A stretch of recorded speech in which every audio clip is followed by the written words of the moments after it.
Hello नमस्कार दोस्तों, स्वागत है आप सबका अमित क्लासेस आगरा के स्टडी प्लेटफॉर्म पर। दोस्तों आज की ये जो ईवीएस की वीडियो है वो बहुत ही ज़्यादा महत्वपूर्ण रहने वाली वीडियो है दोस्तों, क्योंकि हमने इसमें टॉप 60 प्रश्नों को शामिल किया हुआ है दोस्तों। और ये टॉप 60 प्रश्न दोस्तों एनसीईआरटी और पेडागोजी पर बेस्ड प्रश्न है दोस्तों। और ये वही प्रश्न है दोस्तों जो 2011 से लेकर 2023 तक अब तक एग्जामों में पूछे गए हैं।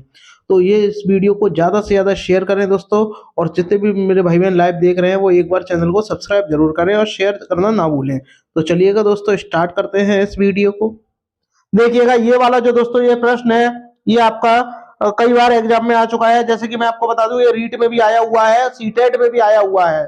तो बताइएगा इसका राइट आंसर क्या होगा। इसमें आपसे कहा गया है कि एकल परिवार। तो पहले मैं आपको बता दूं, जो आपके परिवार होते हैं, जो परिवार होता है वो दो प्रकार का होता है।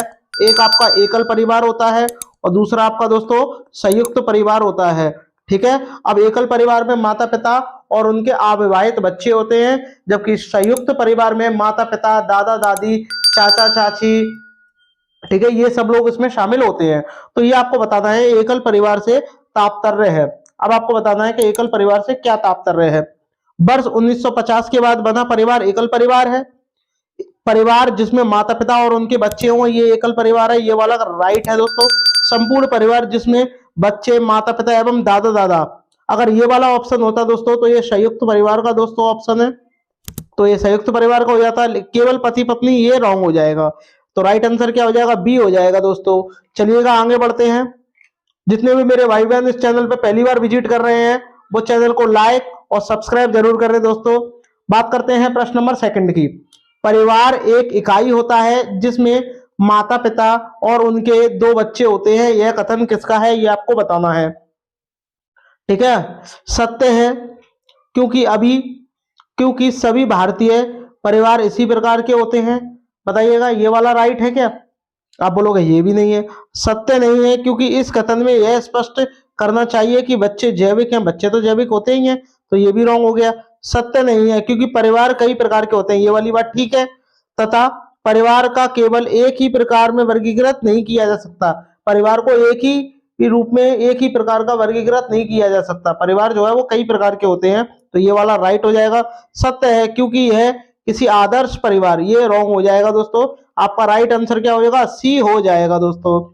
वही बात करते हैं दोस्तों प्रश्न नंबर थर्ड की।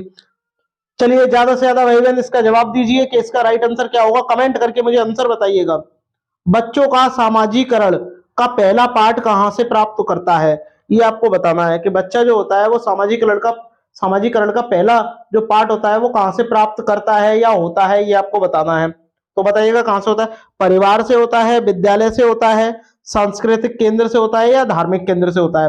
तो परिवार जो है वो समाज के बारे में जो भी सब सीखता है वो कहां से सीखता है, वो आपका परिवार से सीखता है दोस्तों। और पहली शिक्षिका कौन होती है दोस्तों, उसकी माँ होती है। ये भी आपको पता होना चाहिए।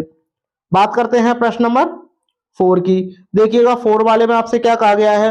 प्राथमिक सामाजिकरण है। बताइएगा शुरुआती आयु में परिवार एवं मित्रों से सीखना, किशोरावस्था में समाज से सीखना, प्राथमिक स्तर पर समाज से सीखना, शिक्षकों का अनुसरण करना। तो फोर्थ वाले का राइट आंसर बताइएगा कि क्या होगा दोस्तों। तो मैं आपको बता दूं, शुरुआती आयु में परिवार एवं मित्रों से बच्चे सीखते हैं।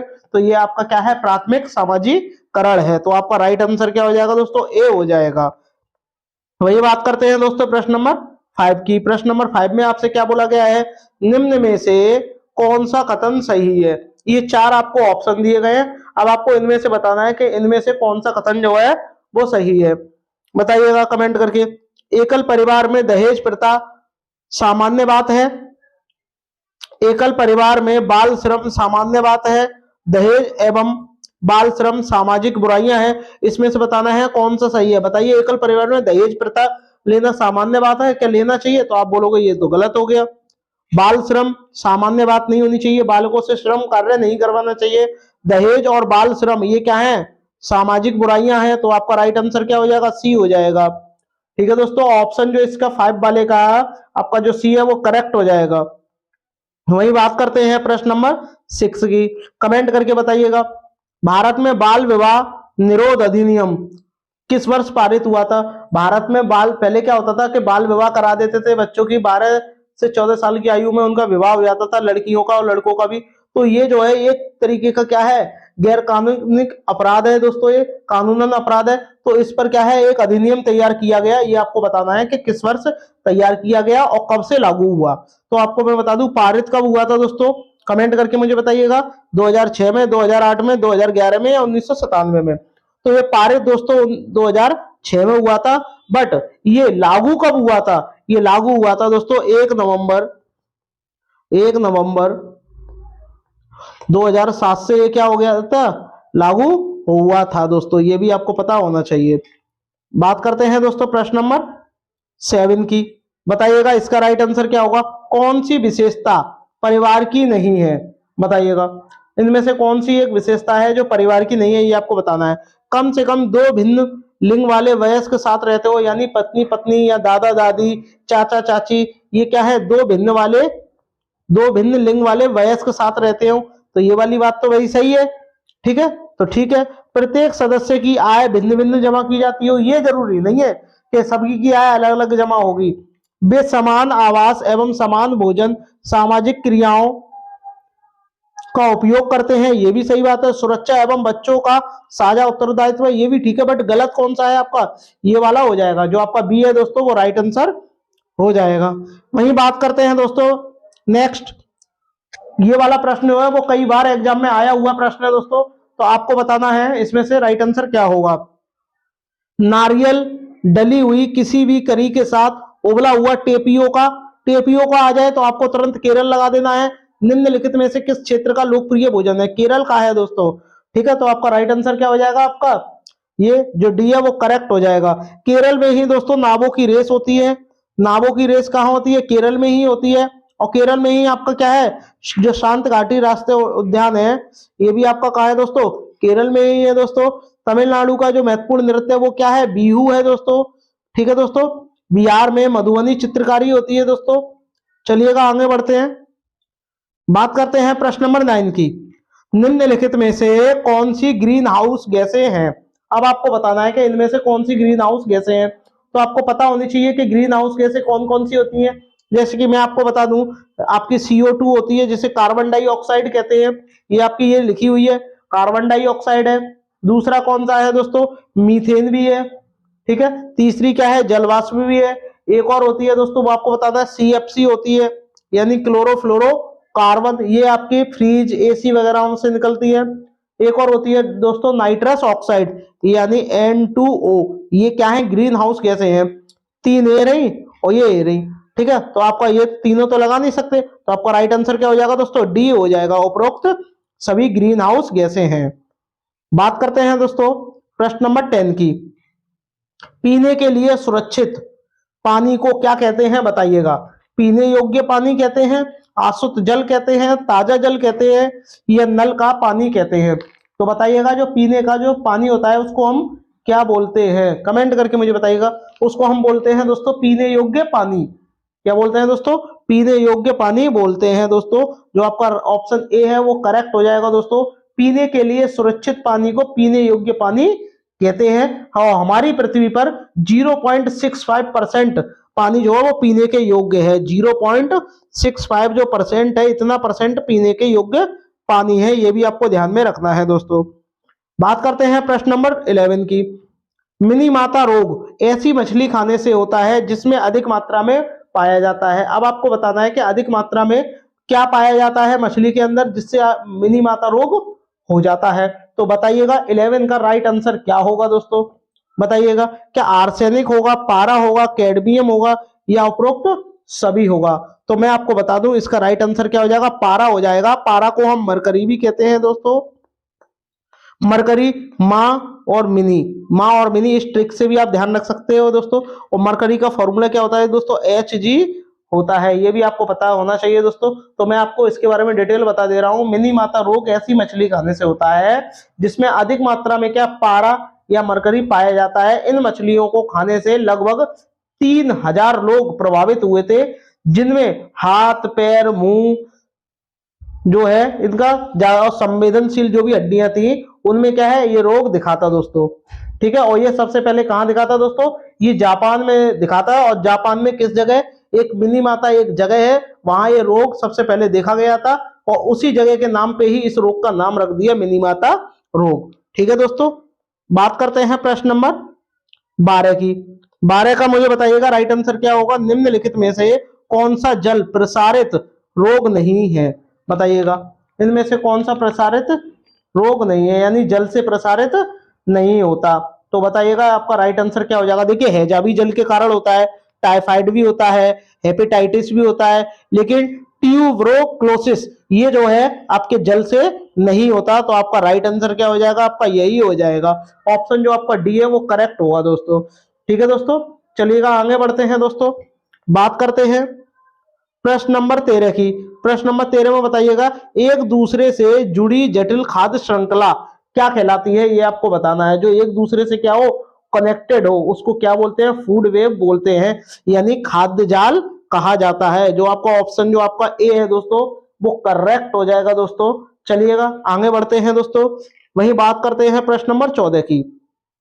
पृथ्वी का कितना भाग जल से ढका हुआ है, कमेंट करके मुझे बताइएगा कि पृथ्वी का कितना भाग जल से ढका हुआ है। और जल की बात आती है दोस्तों तो पूरी पृथ्वी पर कितना परसेंट पानी है, 100% पानी है दोस्तों।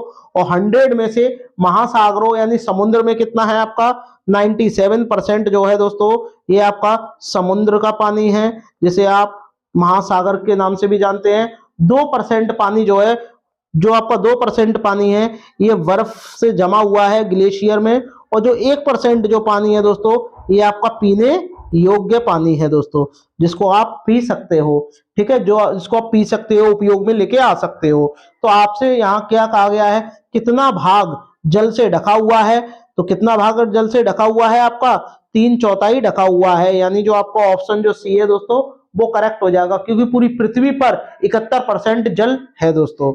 ठीक है, और 71% का 100% का ये आपको मैंने बता दिया है। 100% में से भी यानी 71 का 100% जो है तो उसमें से 97% आपका समुद्र में है, 2% बर्फ में है और 1% पीने योग्य है दोस्तों।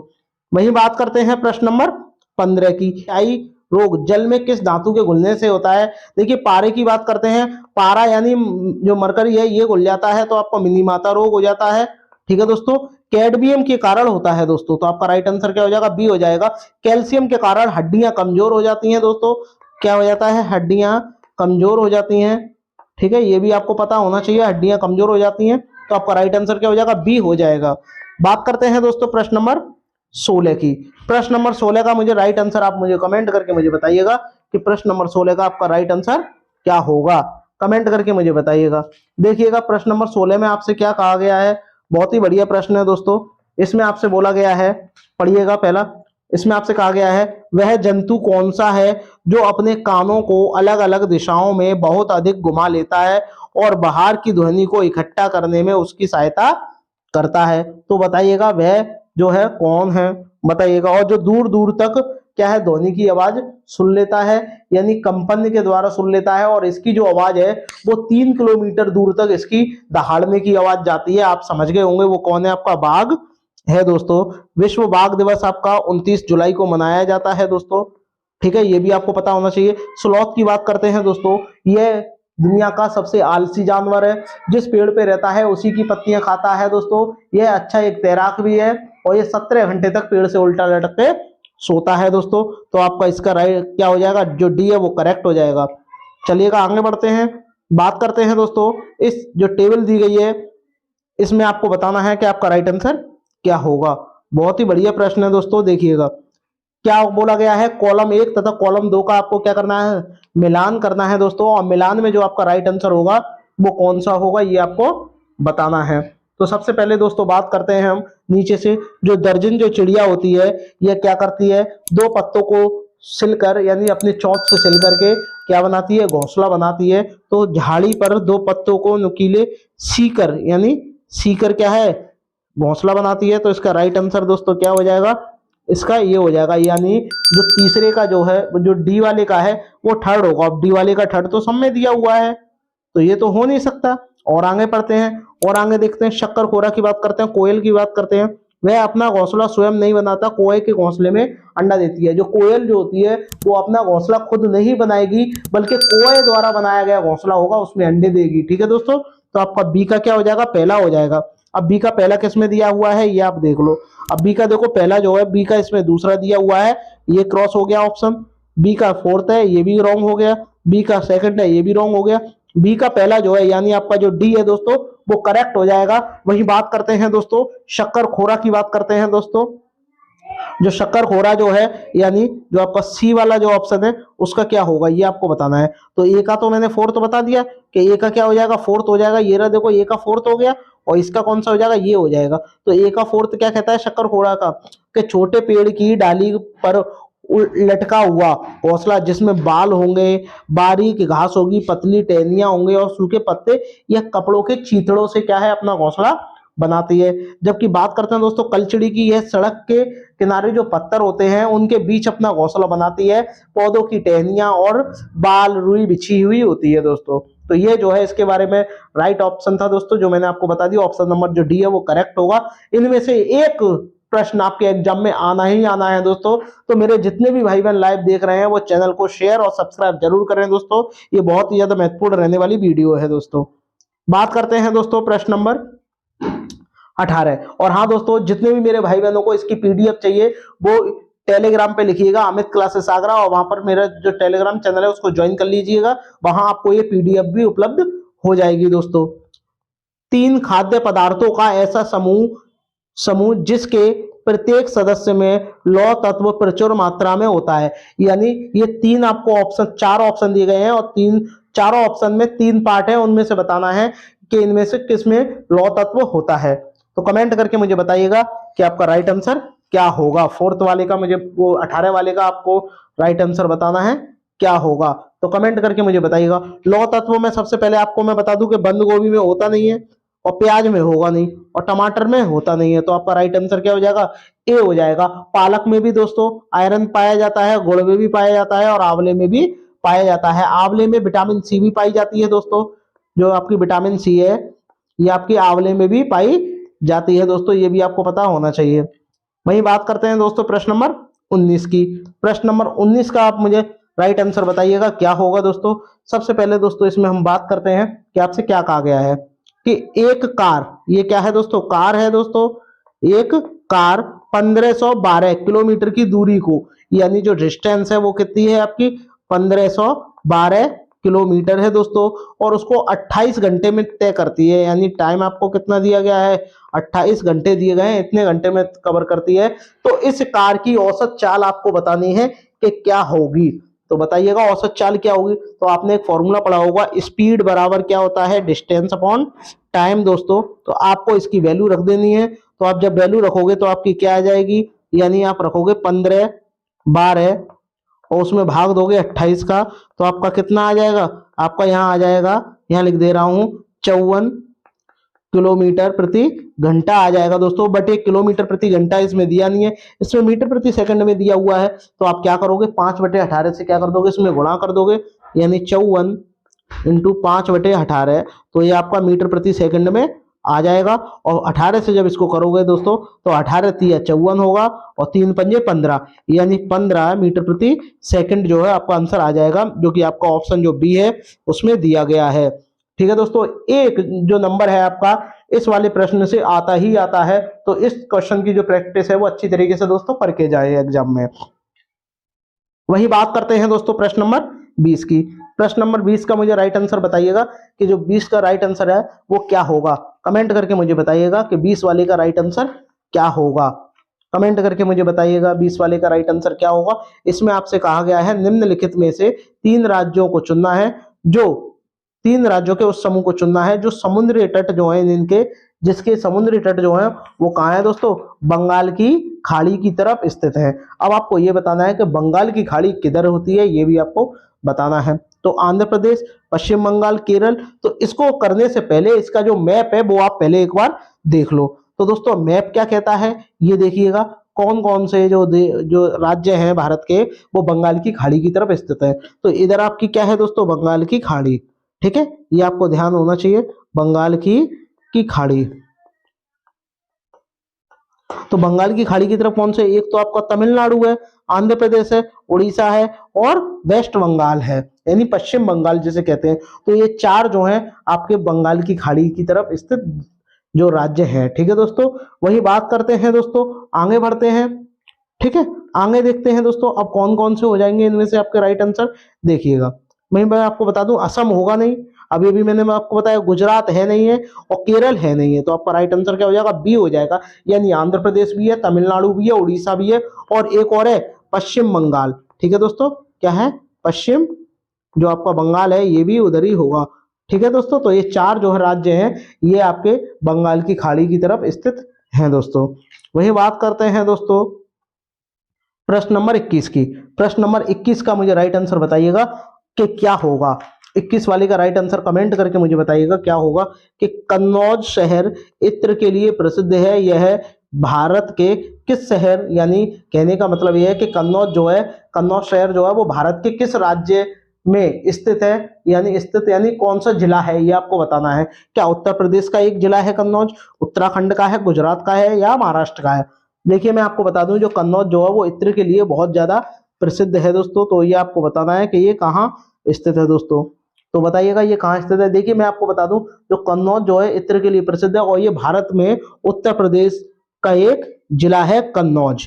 ठीक है दोस्तों, तो आपका राइट आंसर क्या हो जाएगा, आपका जो आपका ए है वो करेक्ट हो जाएगा। उत्तराखंड की बात करते हैं दोस्तों, जो केदारनाथ मंदिर है दोस्तों, केदारनाथ जो मंदिर है ये आपका कहाँ स्थित है दोस्तों, ये आपका उत्तराखंड में स्थित है दोस्तों। वहीं बात करते हैं दोस्तों सोमनाथ मंदिर। सोमनाथ मंदिर दोस्तों ये कहाँ स्थित है ये भी आपको बताना है। ये भारत के पश्चिमी तट पर स्थित है दोस्तों। और गेटवे ऑफ इंडिया ये आपका कहाँ स्थित है, महाराष्ट्र में स्थित है दोस्तों। चलिएगा आगे बढ़ते हैं दोस्तों, बात करते हैं प्रश्न नंबर 22 की। अब प्रश्न नंबर 22 में क्या बोला गया है ये आपको कमेंट करके मुझे बताना है। प्रश्न नंबर 22 का राइट आंसर क्या होगा। देखिएगा आपको बताना है, भारतीय त्योहारों का एक समूह जो पूर्णिमा के दिन मनाया जाता है। ये आपको कमेंट करके मुझे बताना है कि पूर्णिमा के दिन मनाया जाता है। और सबसे पहले मैं आपको बता दूं, ये जो पूर्णिमा शब्द है ये एक संस्कृत भाषा का शब्द है। पूर्णिमा का दिन प्रत्येक मास में आता है दोस्तों। ठीक है, ये भी आपको मैं पता होना चाहिए। लेकिन मैं आपको बता दूं, ये जो पूर्णिमा के दिन इनमें से कौन कौन से त्योहार मनाए जाते हैं। तो शिवरात्रि नहीं मनाई जाती और ना ही दिवाली मनाई जाती है। तो मैं आपको बता दूं, तो इनमें से ना ही मकर संक्रांति मनाई जाती है। तो आपकी होली मनाई जाती है पूर्णिमा को, रक्षाबंधन और गुरु नानक का जन्मदिन मनाया जाता है। यानी आपका ऑप्शन जो आपका सी है वो करेक्ट हो जाएगा। वहीं बात करते हैं प्रश्न नंबर 23 की। 23 वाले का बताइए, सामुदायिक संसाधन को प्राथमिक स्तर पर ईवीएस पढ़ने का महत्वपूर्ण साधन माना गया है। सामुदायिक जो संसाधन है ये ईवीएस पढ़ने के लिए बहुत ही ज्यादा महत्वपूर्ण साधन माना गया है। तो ये आपको बताना है क्यों। क्योंकि यह सस्ता है, इसमें अनुभवी व्यक्ति होते हैं, यह अनुभवों से सीखने में का अवसर देता है। तो ये आपका राइट हो जाएगा दोस्तों। ये भी रॉन्ग हो जाएगा, ये भी रॉन्ग हो जाएगा। यह आसानी से उपलब्ध नहीं होता दोस्तों। ठीक है, तो आपका राइट आंसर क्या हो जाएगा, सी जो है वो करेक्ट हो जाएगा।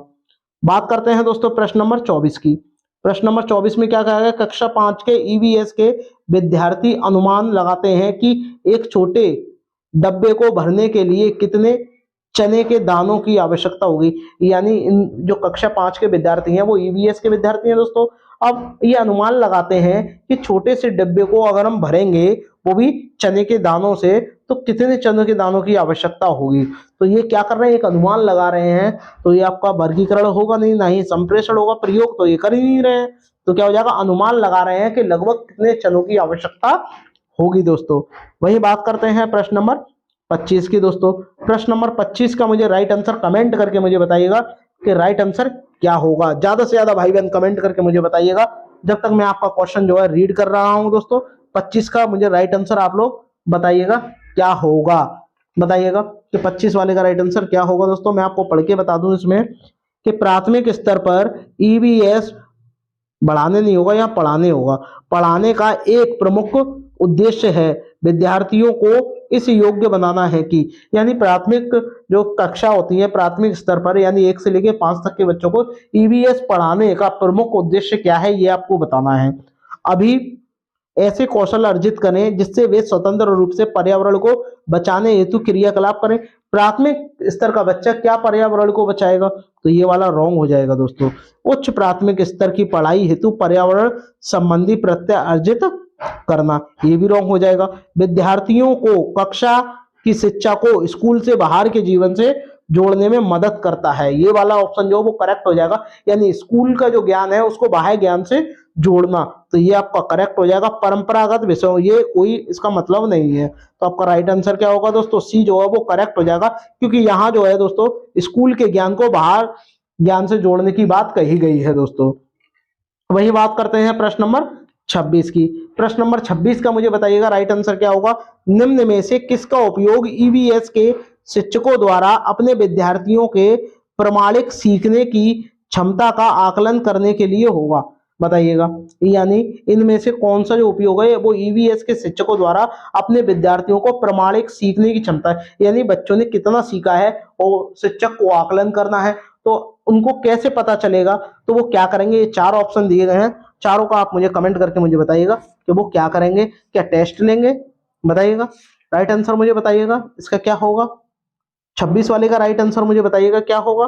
क्या होगा, तिमाही टेस्ट लेंगे, दत्त कार्य की नोटबुक, पोर्टफोलियो या कक्षा में व्यवहार। देखिए अगर पोर्टफोलियो अगर इसमें नहीं होता तो आपका क्या हो जाता, ये वाला तिमाही टेस्ट हो जाता। बट दत्त कार्य की बात हो रही है, तो दत्त कार्य का मतलब गृह कार्य, ये गृह कार्य नहीं देना है बच्चों को, तो ये वाला तो रॉन्ग हो जाएगा, ये भी रॉन्ग हो जाएगा, और कक्षा में व्यवहार गलत हो जाएगा। पोर्टफोलियो जो है वो राइट आंसर हो जाएगा दोस्तों। तो आपका जो ऑप्शन जो सी है वो करेक्ट हो जाएगा दोस्तों। वही बात करते हैं दोस्तों प्रश्न नंबर 27 की। बहुत ही बढ़िया प्रश्न है। जितने भी मेरे भाई बहन चैनल को अभी अभी विजिट करें किया है वो सभी शेयर और सब्सक्राइब जरूर करें दोस्तों। सभी अपने जितने भी व्हाट्सएप ग्रुप है, टेलीग्राम ग्रुप है, सब में एक बार शेयर जरूर करें।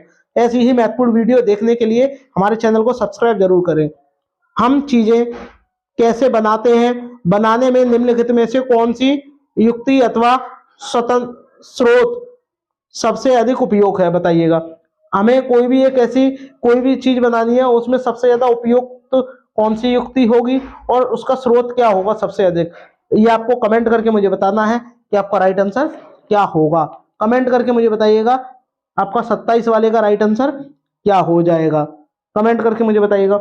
ऐसी ऐतिहासिक भवन का भ्रमण करना तो पॉजिटिव वर्ड है, और उसके निर्माण सामग्री तथा निर्माण नमूनों को पहचानना, ये भी ठीक है। विभिन्न क्षेत्रों द्वारा लोगों के सिर पर धारण होने वाले पहनावों पर चर्चा करना जरूरी नहीं है। संदर्भ पुस्तकों, आप प्राथमिक स्तर पर संदर्भ की तो बात ही नहीं होगी। विभिन्न प्रकार के औजारों एवं आकृति विद्यार्थियों के साथ साझा करना, ये भी नहीं होगा। जो आपका राइट ऑप्शन होगा जो ए है वो करेक्ट हो जाएगा, क्योंकि यहाँ क्षेत्र भ्रमण की बात हो रही है। ठीक है दोस्तों, बात करते हैं प्रश्न नंबर 28 की। प्रश्न नंबर 28 का मुझे बताइएगा कि आपका राइट आंसर क्या होगा। 28 का मुझे राइट आंसर बताइएगा कि आपका राइट आंसर क्या है दोस्तों, कमेंट करके मुझे बताइएगा। देखिएगा मैं आपको बताऊं, सलीम प्राथमिक, इसमें आपसे कहा गया जो सलीम है वो सलीम प्राथमिक कक्षाओं के विद्यार्थियों को जन्म से पढ़ाने के लिए भ्रमण कराना चाहता है। जन्म नहीं होगा यहाँ, पहली बात तो ये क्या होगा दोस्तों, जल होगा। ठीक है, क्या होगा, जल होगा। जल को पढ़ाने के लिए क्षेत्र का भ्रमण करना चाहता है, वह कौन सी जगह ले जाना वो उचित समझेगा, बताइएगा। भ्रमण कराएगा जल को पढ़ाने के लिए। ठीक है दोस्तों, तो बताओ जल संचय यंत्र, ये तो दिखाएगा ही दिखाएगा, क्योंकि ये जल से संबंधित है। जोहाड़ भी क्या है, जल से संबंधित है। प्राचीन जो लोग थे वो जोहाड़ द्वारा जल प्राप्त करते थे। बावड़ी में क्या था, बड़ी बड़ी बावड़ियां बनी होती हैं, उसमें क्या है, लोग जो प्राचीन काल के लोग थे वो नहाते थे। लेकिन खेजड़ी की बात यहाँ रॉन्ग हो जाएगी, तो आपका ऑप्शन ए भी सही है, बी भी और सी भी सही है। तो पहला, दूसरा, तीसरा, यानी आपका ऑप्शन जो आपका जो डी है वो करेक्ट हो जाएगा। वही बात करते हैं दोस्तों प्रश्न नंबर 29 की। बहुत ही बढ़िया प्रश्न है। भारत में सांप कितने प्रकार के पाए जाते हैं दोस्तों, तो मैं आपको बता दूं, भारत में सांप 4 प्रकार के पाए जाते हैं, जिनमें से पहला जो सांप का नाम है वो क्या है, नाग। दूसरे का है अफाई, तीसरे का है दुबोइया, और एक जो आपका आखिरी है उसका मुझे नाम आप कमेंट करके मुझे बताइएगा। रहने दीजिए, मैं ही बता दे रहा हूं, क्या है, करैत। क्या है, करैत। नाग, अफाई, दुबोइया, करैत, ये 4 प्रकार के जहरीले सांप पाए जाते हैं। तो आपका राइट आंसर क्या हो जाएगा, ए हो जाएगा कि भारत में 4 प्रकार के सांप पाए जाते हैं। वहीं बात करते हैं दोस्तों प्रश्न नंबर 30 की। और इस प्रश्न को करने से पहले जितने भी मेरे भाई बहन लाइव हैं वो सभी एक बार शेयर जरूर करें। वह भालू जैसा दिखता है परंतु भालू नहीं है और 17 घंटे तक पेड़ से उल्टा लटक के सोता है, वो कौन है, वो आपको बताना है। क्या बाघ है, हाथी है, चील है या स्लॉथ है? तो आपका राइट आंसर क्या हो जाएगा, स्लॉथ हो जाएगा दोस्तों। वही बात करते हैं चील की दोस्तों। ये सबसे ऊंचे पेड़ की सबसे ऊंची डाली पर घोंसला बनाती है चील। ठीक है दोस्तों, जब तक आप कमेंट करिएगा इसका राइट आंसर क्या होगा। देखिएगा इसमें आपसे क्या बोला गया है, नीचे दिए गए विकल्पों में से मधुमक्खी की सर्वाधिक उपयुक्त विशेषता पहचानिए। यानी मधुमक्खी के बारे में स्टेटमेंट दिया गया है और आपको बताना है कि इनमें से कौन सा सही होगा स्टेटमेंट। तो बताइएगा। पहली बात करते हैं, केवल रानी मधुमक्खी ही अंडे देती है, ये वाली बात तो करेक्ट है। नर मधुमक्खी की कार्यकर्ता के रूप में कोई भूमिका नहीं होती, ये भी ठीक है। सभी मादा मधुमक्खी अंडे देती हैं, ये गलत हो गया क्योंकि अभी अभी आपने बोला है केवल रानी मधुमक्खी ही अंडे देती है, तो सभी कैसे दे देंगी। कार्यकर्ता मधुमक्खी भोजन को खोजती है, ये भी बात सही है। और उसके छत्ते छत्ते होगा, यहाँ छत्ते में लेकर आती हैं, तो ये वाला भी ऑप्शन करेक्ट है। यानी तीसरा वाला रॉन्ग है। तो देखो इसमें भी तीसरा है, इसमें भी तीसरा है और इसमें केवल पहला है, तो इसलिए ये रॉन्ग हो जाएगा। राइट कौन सा हो जाएगा, जो आपका सी है दोस्तों वो करेक्ट हो जाएगा। ठीक है दोस्तों, अब आपको एक बात बतानी है कि मधुमक्खी पालन को क्या कहते हैं। कमेंट करके आप मुझे बताइएगा कि मधुमक्खी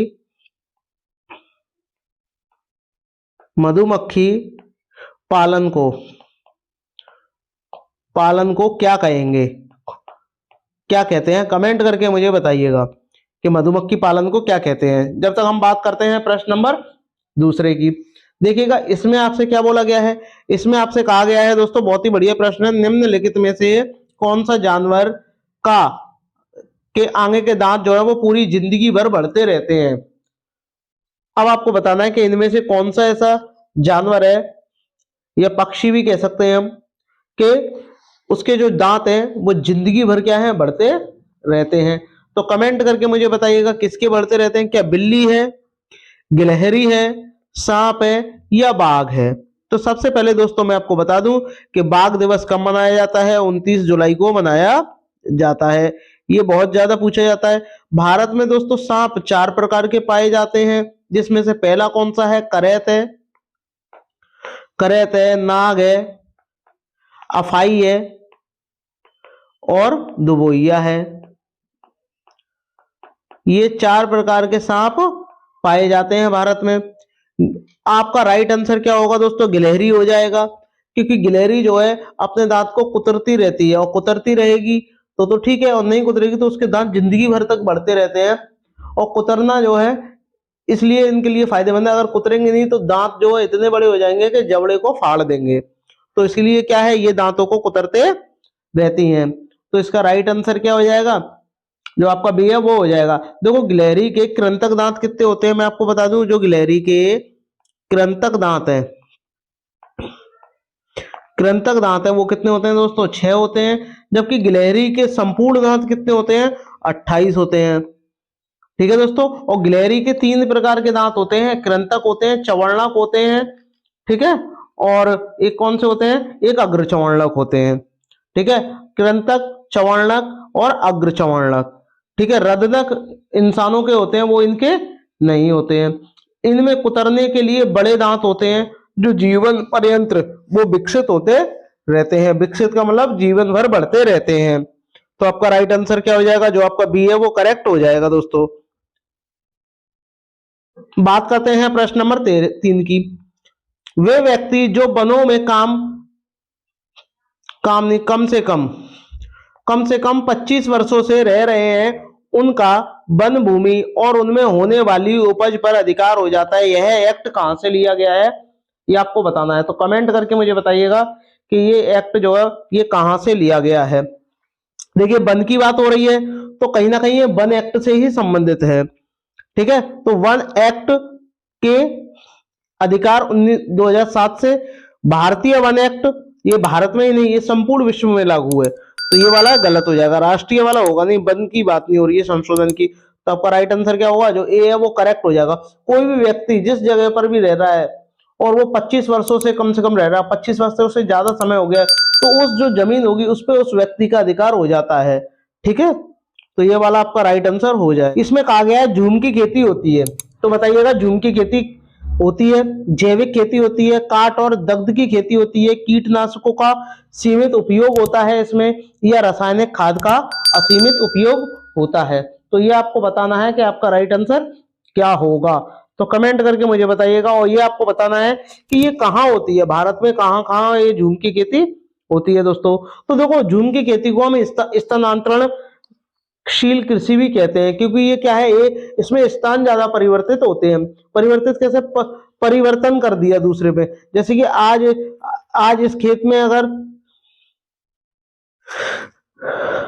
1 2 3 बात करते हैं दोस्तों, झूम की खेती होती है। तो झूम की खेती क्या होती है दोस्तों, जैविक खेती होती है, काट और दग्ध खेती होती है, कीटनाशकों का सीमित उपयोग होता है, रासायनिक खाद का सीमित उपयोग होता है। ये आपको बताना है कमेंट करके कि आपका राइट आंसर क्या होगा। देखो, ये क्या काट और दग्ध की खेती होती है दोस्तों, तो राइट आंसर क्या हो जाएगा, बी हो जाएगा दोस्तों। बात करें दोस्तों, झूम की खेती जो भारत में कहां कहां होती है, जैसे फर्स्ट नंबर पे कहां होती है, नागालैंड में होती है, नागालैंड है आपका। दूसरा मिजोरम है, मिजोरम है, और एक मेघालय है, मेघालय, त्रिपुरा, इन जगहों पर क्या होती है।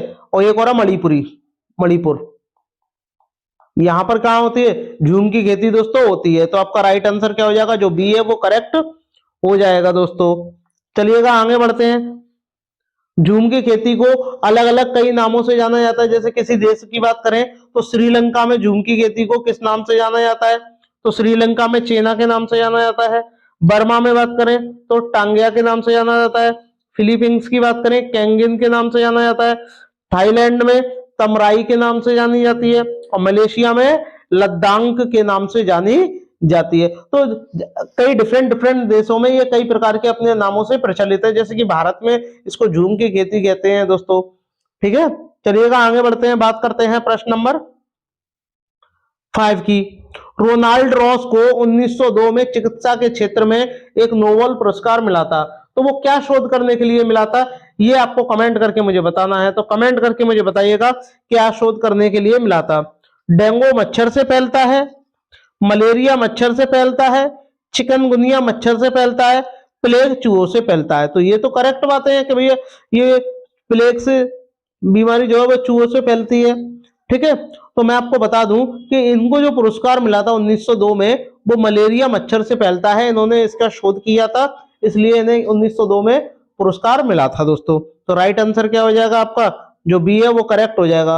अभी मैंने आपसे पूछा था मधुमक्खी पालन को क्या कहते हैं, तो उसका नाम है दोस्तों एपीकल्चर। एपीकल्चर किसे कहते हैं, मधुमक्खी पालन को कहते हैं। अब आपको कमेंट करके मुझे बताना है कि रेबीज जो बीमारी है वो किस वजह से होती है, किस जानवर के काटने से होती है, ये आपको बताना है। चलिएगा दोस्तों आगे बढ़ते हैं, बात करते हैं प्रश्न नंबर 6 की। सिनकोना पेड़ किस भाग का उपयोग मलेरिया के उपचार के लिए किया जाता है। एक सिनकोना नामक एक पेड़ होता है जिसका उपयोग जो है मलेरिया के दवा के रूप में करते हैं दोस्तों, उसका उपचार के रूप में करते हैं। तो आपको बताना है कि इनमें से किस भाग का प्रयोग करते हैं, क्या जड़ का करते हैं, छाल का करते हैं, पत्ते का या बीज का। तो छाल का प्रयोग करते हैं। तो आपका राइट आंसर क्या हो जाएगा दोस्तों, जो आपका बी है दोस्तों वो करेक्ट हो जाएगा दोस्तों। अगर आपको वीडियो अच्छी लग रही हो तो सभी भाई बहन लाइक शेयर सब्सक्राइब जरूर करें। बात करते हैं दोस्तों प्रश्न नंबर 7 की। 7 का बताइएगा दोस्तों कि सांप के जहरीले दांतों को क्या कहा जाता है। देखिए सांप के 2 जहरीले दांत होते हैं, ये खोखले दांत होते हैं दोस्तों, और ये खोखले दांतों में से क्या जहर अपना पहुंचाने का काम करते हैं। और इन 2 खोखले दांतों को क्या कहा जाता है, ये आपको कमेंट करके बताना है। तो कमेंट करके मुझे बताइएगा कि सांप के जो जहरीले दांतों को क्या कहा जाता है, कमेंट करके मुझे बताइएगा। बताइए। अब भाई जहरीले हैं तो कसक तो कहेंगे नहीं, कहीं ना कहीं क्या होगा, विष होगा। तो क्या बोलते हैं, विषदंत कहते हैं दोस्तों। सांप के 2 खोखले दांत होते हैं दोस्तों। ठीक है, चलिएगा आगे बढ़ते हैं। भारत में 4 प्रकार के सांप पाए जाते हैं। बात करते हैं प्रश्न नंबर 8 की, और इसको भी स्टार्ट करने से पहले अभी अभी मैंने आपको से पूछा था कि रेबीज जो बीमारी है वो किसके काटने से होती है, तो आपने कमेंट करके नहीं बताया, तो मैं आपको बता दे रहा हूँ रेबीज जो बीमारी है वो कुत्ते के काटने से हो जाती है दोस्तों। इस बीमारी में क्या होता है, पानी से डर लगने लगता है, तो उसको हाइड्रोफोबिया भी हो जाता है। बात करते हैं निम्नलिखित में से भारत में मिलने वाले कौन सा सांप जहरीला नहीं है। देखिए दोबोइया भी जहरीला है, अफाई भी जहरीला है और करैत भी जहरीला है, लेकिन अजगर जो है वो निगल कर या जकड़ कर इंसान को क्या है खत्म कर देता है, चाहे जानवर को भी खत्म कर देता है, तो ये जहरीला नहीं है, ये मतलब डसता नहीं है। तो आपका राइट आंसर क्या हो जाएगा, जो सी है वो करेक्ट हो जाएगा दोस्तों। बात करते हैं प्रश्न नंबर 9 की, बताइएगा वर्मी कंपोस्ट एक विधि है जिसमें खाद बनाने में प्रयोग किया जाता है। क्या प्रयोग किया जाता है ये आपको कमेंट करके मुझे बताना है। तो बताइएगा 9 वाले का राइट आंसर मुझे बताइएगा क्या होगा। देखिए वर्मी कंपोस्ट जो है एक विधि है जिसमें क्या है खाद बनाने के लिए किसका प्रयोग किया जाता है, केंचुए का प्रयोग किया जाता है दोस्तों। और केंचुआ जो है ये सरीसृप प्रजाति का जीव है, ये भी आपको पता होना चाहिए, सरीसृप प्रजाति का जीव है दोस्तों। इसमें केंचुए को ही किसान का मित्र कहा जाता है, किसान का मित्र कहा जाता है केंचुए को और सांप को। ठीक है दोस्तों, चलिएगा आगे बढ़ते हैं। बात करते हैं प्रश्न नंबर 10 की। इसमें आपको से पूछा गया पश्मीना ऊन किस जानवर से मिलती है, बताइएगा। जो पश्मीना ऊन है वो किस जानवर से मिलती है, कमेंट करके मुझे बताइएगा। देखिए ये पश्मीना जो ऊन है वो कहां से मिलती है, बकरी से मिलती है। तो आपका राइट आंसर क्या हो जाएगा, जो सी है वो करेक्ट हो जाएगा दोस्तों। और ये कहाँ की बकरी है, लेह लद्दाख की बकरी है दोस्तों। तो आपका राइट आंसर क्या हो जाएगा, जो आपका सी है वो करेक्ट हो जाएगा। वही बात करते हैं प्रश्न नंबर 11 की। 11 का आप मुझे बताइएगा राइट आंसर क्या होगा। आधे अधूरे जले जीवाश्म ईंधन से क्या फैलता है, कमेंट करके मुझे बताइएगा। जब आधा अधूरा जीवाश्म ईंधन होगा तो उससे क्या फैलेगा, तो उससे क्या फैलता है दोस्तों, सीओ फैलता है, जिसे कार्बन मोनोऑक्साइड कहते हैं दोस्तों। तो कार्बन मोनोऑक्साइड यानी ऑप्शन जो आपका ए है वो करेक्ट हो जाएगा दोस्तों। चलिएगा आगे बढ़ते हैं। बात करते हैं प्रश्न नंबर 12 की। 12 का आप मुझे कमेंट करके मुझे बताइएगा क्या होगा। पौधों में पानी देने के लिए प्रयुक्त तकनीकी जिसमें संकीर्ण नालियों से पानी सीधा पौधों के आधार में दिया जाता है क्या कहलाता है, कमेंट करके आप मुझे बताइएगा। कमेंट करके मुझे बताइएगा क्या कहलाता है, कमेंट करके मुझे बताइएगा। इसको क्या कहते हैं, ड्रिप सिंचाई कहते हैं दोस्तों। तो आपका राइट आंसर क्या हो जाएगा, जो आपका डी है वो करेक्ट हो जाएगा दोस्तों। ठीक है, सिंचाई के और भी स्रोत होते हैं, जैसे कुआं है, नलकूप है, नदी है, तालाब है, झीलें हैं, बांध है और नहरें हैं। ठीक है दोस्तों, चलिएगा आगे बढ़ते हैं। प्रश्न नंबर 13, इसमें आपको बताना है निम्न पौधों में से कौन सा पौधा कीटों को जाल में फंसाता है और खा जाता है। अब आपको बताना है कि इनमें से कौन सा पौधा है जो कीटों को फंसाता है और खा जाता है। तो बताइएगा अमरबेल का पौधा, सूरजमुखी का पौधा, कैक्टस पौधा या गठफड़नी पौधा। और आपको ये भी दोस्तों बताना है कि भारत में यह कहां पाया जाता है, ये भी आपको बताना है। ये किस टाइप का पौधा है ये भी आपको बताना है। तो सबसे पहले मैं आपको बता दूं दोस्तों, ये एक पौधा जो है वो कीटभक्षी पौधा है, यानी कीटों को जाल में बचाकर क्या कहा जाता है, ये खा जाता है दोस्तों। और ये भारत में असम में पाया जाता है दोस्तों। ठीक है, तो ये यहाँ पाया जाता है। इस पौधे का नाम क्या है दोस्तों, गठपर्णी पौधा है दोस्तों। ठीक है दोस्तों, ये क्या करता है, ये उन्हीं स्थानों पे उगेगा जहां नाइट्रोजन की क्या होगी, कमी होगी दोस्तों। ठीक है दोस्तों, चलिएगा आगे बढ़ते हैं। जबकि बात करते हैं अमरबेल की, यह एक परजीवी पौधा है, यह एक परजीवी पौधा है दोस्तों। 14 का आप मुझे राइट आंसर बताइए। वर्षा के पानी को भविष्य में उपयोग के लिए संचित करना क्या कहलाता है, ये आपको कमेंट करके मुझे बताना है। बताइएगा कि वर्षा का जो पानी है इसको इकट्ठा करके भविष्य में उपयोग के लिए संचित करना क्या कहलाता है, वर्षा के पानी का संचयन कहलाता है दोस्तों। तो आपका राइट आंसर क्या होगा, जो डी है वो करेक्ट हो जाएगा दोस्तों। चलिएगा आगे बढ़ते हैं कि इसमें आपसे क्या बोला गया है, निम्नलिखित में से कौन सा रोग मच्छरों से फैलता है। अब मच्छरों से कौन सा रोग फैलता है ये आपको बताना है। क्या मलेरिया फैलता है, निमोनिया फैलता है, डेंगू या चिकनगुनिया। तो मैं आपको बता दूं, जो आपका मच्छरों से फैलने वाला जो रोग है वो आपका एक मलेरिया है, डेंगू है और चिकनगुनिया है। जबकि निमोनिया जो है ये एक जीवाणु द्वारा फैलता है। किसके द्वारा फैलता है दोस्तों? जीवाणु द्वारा फैलता है दोस्तों। और जीवाणु द्वारा कौन कौन से रोग फैलते हैं? जैसे कि हैजा है, आपका हैजा है, निमोनिया है, निमोनिया है, प्लेग है, ये सारे क्या हैं? जीवाणु द्वारा फैलते दो रोग हैं दोस्तों। जबकि निमोनिया, और निमोनिया भी है जीवाणु द्वारा फैलने वाला, निमोनिया है। लेकिन बात करें दोस्तों कि ये मलेरिया, डेंगू, ये किसके द्वारा फैलते हैं? मच्छरों के द्वारा फैलते हैं। तो राइट आंसर क्या हो जाएगा? जो आपका सी है वो करेक्ट हो जाएगा दोस्तों। वही बात करते हैं दोस्तों प्रश्न नंबर 16 की। तो 16 का मुझे राइट आंसर बताइएगा क्या होगा दोस्तों। अपनी कक्षा 4 के पर्यावरण अध्ययन के विद्यार्थियों को रचनात्मक आकलन के लिए उपयुक्त कार्य का चुनाव कीजिए। जो उपयुक्त कार्य है उसका चुनाव करना है। जो वस्तुएं डूबती हैं और तैरती हैं उनकी सूची याद करना। तो याद करना नेगेटिव वर्ड है, तुरंत आपने ये काट दिया। तैरने और डूबने की परिभाषा, परिभाषा और व्याख्या नेगेटिव वर्ड है, तुरंत आपने काट दिया। डूबने और तैरने की प्रक्रिया का अवलोकन करना, करने के लिए क्रियाकलाप करना, यानी करके सीखने की बात हो रही है दोस्तों। तो ये आपका राइट आंसर हो जाएगा। तैरने और डूबने की पथ पर प्रश्न लिखना, ये लिखना गलत हो जाएगा। आपका राइट आंसर क्या हो जाएगा दोस्तों? सबसे बेस्ट ये भी है, ठीक है। तो जो आपका बी वाला ऑप्शन है वो करेक्ट हो जाएगा दोस्तों। वही बात करते हैं प्रश्न नंबर 17 की। अब 17 में आपको बताना है कि स्थान के नाम दिए गए हैं और इधर भोजन दिए गए हैं। तो आपको बताना है कौन सा भोजन कहाँ के लिए प्रसिद्ध है। तो सबसे पहले दोस्तों बात करते हैं पंजाब की। तो पंजाब का क्या है? छोले भटूरे बहुत ज्यादा फेमस है। तो डी वाले का कौन सा है? फर्स्ट है। तो ये तो वैसे ही रॉन्ग हो गए। तो आपका ये तो वैसे ही रॉन्ग हो गया, तो यही आपका हो गया। लेकिन और भी आप आगे देख सकते हो। गोवा की बात करते हैं। गोवा में क्या है? नारियल के तेल में बनी हुई या पकी हुई मछली। और कश्मीर में किसकी है? सरसों के तेल में। और केरल का क्या है? नारियल डली हुई, नारियल के साथ करी और उसमें उबला हुआ टेपियोका। तो आपका राइट आंसर क्या हो जाएगा? इसका ये हो जाएगा। तो आपका राइट आंसर क्या होगा दोस्तों? जो डी है वो एकदम करेक्ट हो जाएगा दोस्तों। चलिएगा आगे बढ़ते हैं। प्रश्न नंबर 18 का राइट आंसर मुझे बताइएगा क्या होगा। 18 का जो है वो राइट आंसर आप मुझे कमेंट करके मुझे बताइएगा क्या होगा 18 वाले का। देखिएगा इसमें आपसे क्या बोले, एक समूह को चुनिए जिसका प्रयोग पुनः चक्रण के पश्चात किया जा सकता है। यानी एक बार चक्रण के बाद दोबारा भी इसका प्रयोग किया जा सकता है।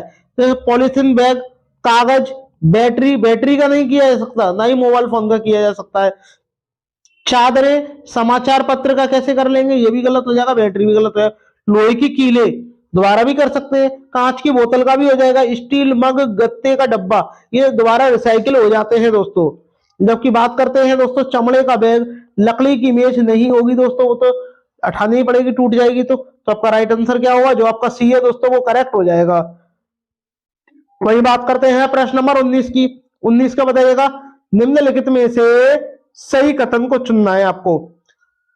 तो आप इनमें से बताइएगा कि आपका राइट ऑप्शन क्या होगा दोस्तों। कमेंट करके मुझे बताइएगा कि आपका राइट आंसर क्या होगा। देखिएगा दोस्तों, ये आपका 19 वाला क्वेश्चन है दोस्तों। और 19 वाले क्वेश्चन में आपको ये बताना है कि इनमें से कौन सा जो स्टेटमेंट है हाथी से संबंधित दिया गया है, और हाथी से संबंधित इनमें से कौन सा स्टेटमेंट सही है दोस्तों। तो बताइएगा हाथी से संबंधित कौन सा इसमें से स्टेटमेंट सही है। बात करते हैं दोस्तों इसमें से पहले क्या कहा गया है, कोई वयस्क हाथी एक दिन में 2 कुंटल से भी अधिक हरे पेड़ पौधे झाड़ियां खा सकता है। बताइएगा क्या ये सही है? अत्यधिक भारी होने के कारण अधिकांश हाथी बहुत ज्यादा आराम करना पसंद करते हैं। आपको सही कथन इनमें से बताना है, तो कमेंट करके मुझे बताइएगा। यहां तक कि 3 महीने की आयु की हाथी के बच्चे का वजन 200 किलोग्राम होता है। अधिकांश हाथी का औसतन एक दिन में 9 से 10 घंटे सोते हैं। तो पहले इसके बारे में आप पहले डिटेल इसकी पढ़िएगा जब आप इसके ऑप्शन दीजिएगा। देखिए 3 महीने के हाथी का जो बच्चा होता है उसका सामान्यतः भार कितना होता है? 200 किलोग्राम होता है। ये तो आपको ध्यान में रखना है 3 महीने का जो होगा। लेकिन इसमें और भी स्टेटमेंट है, जैसे हाथी को क्या कहा जाता है? विरासत पशु कहा जाता है। और हाथी बहुत कम आराम करते हैं, ये केवल दिन में 1 से 2 या 4 घंटे तक ही आराम करते हैं। 3 महीने के हाथी के बच्चे का वजन 200 किलोग्राम के आसपास होता है और ये एक दिन में 100 केजी पत्तियां खा जाता है। लेकिन यहां आपसे क्या कहा गया है? एक वयस्क हाथी 200 कुंटल पत्तियां खा जाता है। तो ये तो गलत हो जाएगा ना, कितनी पत्तियां खाता है? 100 किलोग्राम खा जाता है दोस्तों। तो अत्यधिक भारी होने के कारण यह ज्यादा आराम करते हैं, ज्यादा आराम नहीं करते, 1 से 2-3 घंटे करते हैं, ज्यादा आराम नहीं करते दोस्तों। तो ये भी रॉन्ग हो गया, ये भी रॉन्ग हो गया।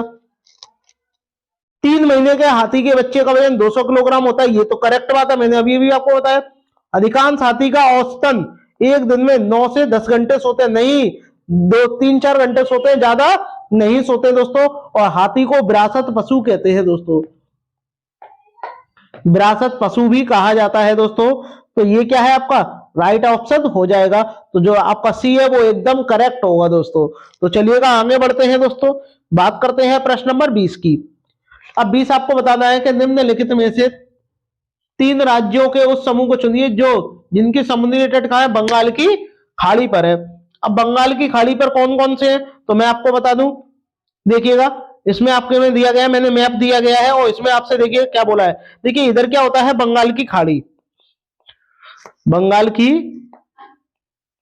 खाड़ी दोस्तों। और इधर क्या है दोस्तों? अरब सागर, इधर अरब सागर है दोस्तों। तो बंगाल की खाड़ी की तरफ कौन कौन सा है? तमिलनाडु है दोस्तों, आंध्र प्रदेश है, उड़ीसा है और पश्चिम बंगाल है। टोटल 4 जो है राज्य हैं दोस्तों जो कि बंगाल की खाड़ी की तरफ स्थित है। जबकि बात करें दोस्तों अरब सागर की तरफ, तो पहला आपका गुजरात है दोस्तों, फिर आपका महाराष्ट्र है, गोवा है, कर्नाटक है और केरल है। तो ये इधर आपके 5 स्थित हैं दोस्तों।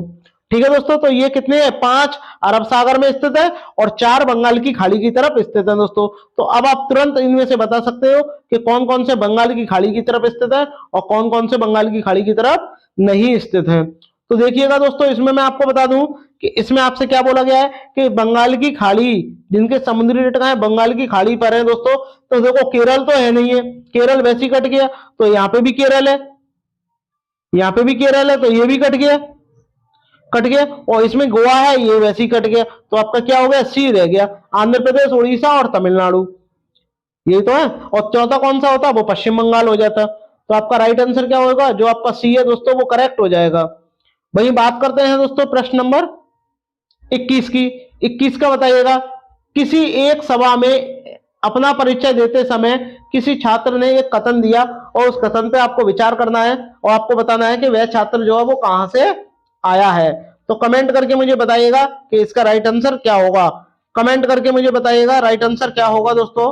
देखिएगा इसमें आपसे कहा मैं जिस जगह से आया हूं, मैं जिस जगह से आया हूं वहां, मैं जिस जगह से आया हूं वहां अधिकांश लोग सरसों के तेल में बनी हुई मछली खाना पसंद करते हैं। तो भाई सरसों के तेल में कहां के लोग खाते हैं? मछली। सरसों के तेल में कहां के लोग खाते हैं? मछली। मछली कहां के लोग खाते हैं? ये कश्मीर के लोग खाते हैं। कहां के? कश्मीर के लोग खाते हैं। लेकिन अगर मैं बात करूं नारियल के तेल में तो वो गोवा के लोग खाते हैं। ठीक है, तो आपने तुरंत पता लगा लिया क्या हो जाएगा, राइट आंसर क्या होगा? सी हो जाएगा दोस्तों। तो आपको आगे करने की जरूरत ही नहीं है। बात करते हैं दोस्तों प्रश्न नंबर 22 की। अब प्रश्न नंबर 22 का मुझे बताइएगा क्या होगा। प्रश्न नंबर 22 का कमेंट करके मुझे बताइएगा क्या होगा। कमेंट करके कि इनमें से भी एक स्टेटमेंट दिया गया है और इस स्टेटमेंट पे आपको ये देखना है कि इनमें से कौन सा करेक्ट होगा। इसमें आपसे क्या कहा गया है देखिएगा दोस्तों, देखिएगा मैं जिस क्षेत्र से आया हूं वहां बहुत कम बारिश होती है, यानी बारिश ज्यादा नहीं होती है। गर्मी बहुत पड़ती है, तो लद्दाख में तो भैया बर्फ पड़ती है, तो ये तो वैसे ही गलत हो जाएगा। हमारे घर मिट्टी के बने होते हैं, तो मिजोरम में होते नहीं है, असम में होते नहीं है। तो आपका राइट आंसर क्या हो गया? जो सी है वो करेक्ट हो गया दोस्तों। असम की बात करें तो ये क्या है? बांस पे बने होते हैं, 10 से 12 फीट ऊंचे बने होते हैं दोस्तों। ठीक है, और जबकि बात करते हैं घरों की दीवारें मोटी होती है और इन्हें मिट्टी से ही पोतकर सुंदर किया जाता है। और घर की जो छतें होंगी वो कटीली झाड़ियों की बनाई जाती है। राजस्थान की बात हो रही है दोस्तों, और राजस्थान की राजधानी कहाँ है दोस्तों? ये आपकी जयपुर है। ठीक है दोस्तों, तो ये आपको पता होना चाहिए दोस्तों। चलिएगा आगे बढ़ते हैं दोस्तों, बात करते हैं प्रश्न नंबर 23 की। एस्किमो अपने घर इग्लू का निर्माण बर्फ से करते हैं, इसका क्या कारण है ये आपको बताना है। बर्फ ठंडी हवा को अंदर आने नहीं देती है, बर्फ की दीवारों के बीच मौजूद हवा अंदर की गर्मी को बाहर नहीं जाने देती है, बर्फ मुक्त में मिलती है, गलत हो गया। ध्रुवीय क्षेत्रों में केवल बर्फ ही है, ये भी गलत हो गया, ये भी हो गया। जो आपका बी वाला ऑप्शन है दोस्तों वो करेक्ट होगा, क्योंकि अंदर जो व्यक्ति रहेंगे उनकी जो गर्मी होगी वो बाहर नहीं आ पाएगी और जो इग्लू जो है वो बहुत गर्म रहेगा। तो आपका राइट आंसर क्या हो जाएगा, जो आपका बी है वो करेक्ट हो जाएगा। वही बात करते हैं दोस्तों प्रश्न नंबर 24 की। अब प्रश्न नंबर 24 का मुझे बताइएगा राइट आंसर क्या होगा, कमेंट करके मुझे बताइएगा कि राइट आंसर क्या होगा। अब देखिएगा इसमें आपसे बोला टूटा तारा होता है कोई। अब कौन होता है कोई, ये आपको बताना है कि जो टूटता तारा होता है वो क्या होता है। देखिए टूटता तारा क्या होता है, एक उल्का पिंड होता है जो कि पृथ्वी के वायुमंडल में आकर क्या होता है, जलने लगता है। तो वो आपका क्या होता है, उल्का पिंड होता है दोस्तों। तो आपका राइट आंसर क्या हो जाएगा, सी हो जाएगा। बात करते हैं दोस्तों वर्तमान में सौरमंडल में कितने ग्रह हैं। सौरमंडल में कितने ग्रह हैं दोस्तों, तो आप बोलोगे टोटल कितने ग्रह हैं, 8 ग्रह हैं दोस्तों। सबसे चमकीला ग्रह शुक्र है दोस्तों, सुबह और शाम का तारा शुक्र को ही कहते हैं दोस्तों। पृथ्वी की जुड़वा बहन भी शुक्र को कहते हैं।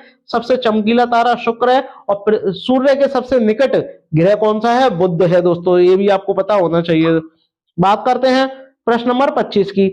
माउंट एवरेस्ट की चोटी पर की ऊंचाई बतानी है आपको।